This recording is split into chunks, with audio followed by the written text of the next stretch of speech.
Have you ever just wished that life came with a blueprint? A clear set of plans to build something strong, something meaningful?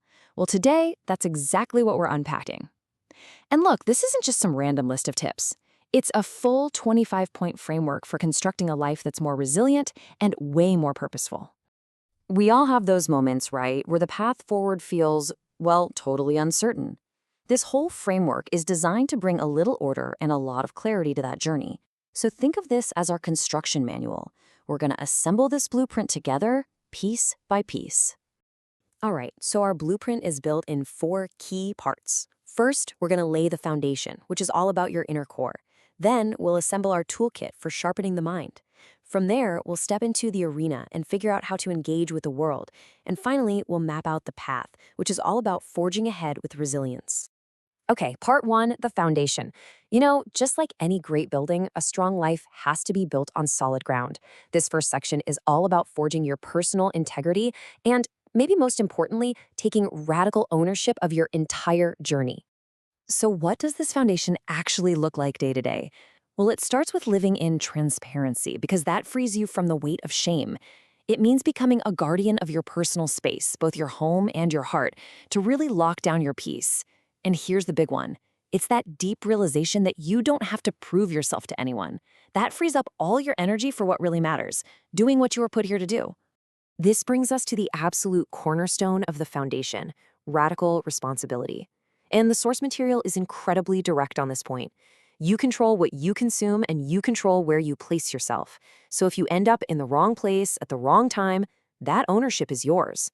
I know, it's a challenging idea, but it's the ultimate key to taking back control of your life. With our foundation poured, it is time for part 2, the toolkit. See, every builder needs the right instruments, and for life, those instruments are all mental. These are the tools we're going to use to navigate the world with real clarity and precision. Building this toolkit is really a 3-step process.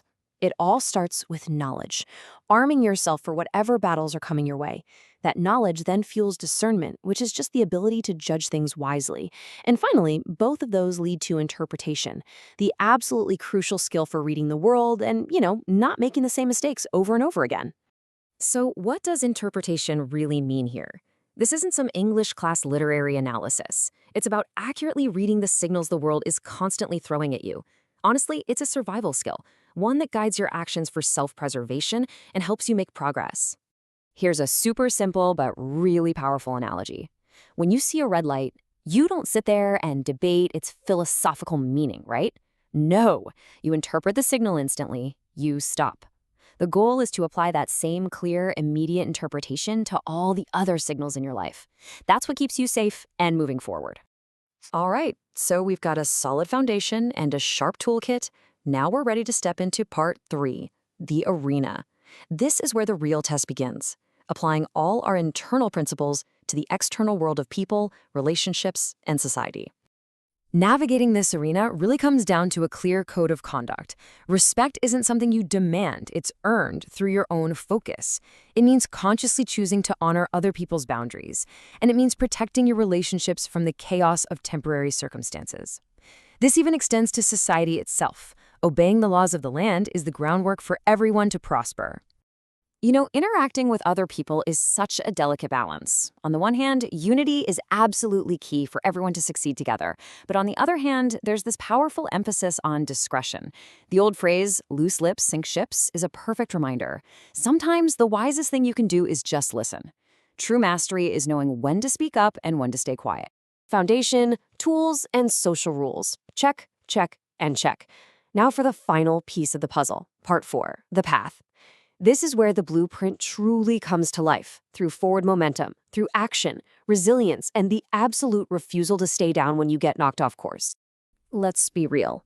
Beliefs, knowledge, principles, they're all pretty much meaningless if you don't apply them. As the saying goes, actions speak louder than words. It's only through your actions that you prove your convictions, not just to the world, but way more importantly, to yourself. This brings us to a really critical insight about resilience. Your circumstances are temporary. Think about it. The obstacles you're facing today, they are not the same ones you faced a decade ago. And they won't be the same ones you face a decade from now. The problems will always change. The only thing that has to stay constant is your capacity to endure. So, how do you stay on this path? It's pretty straightforward.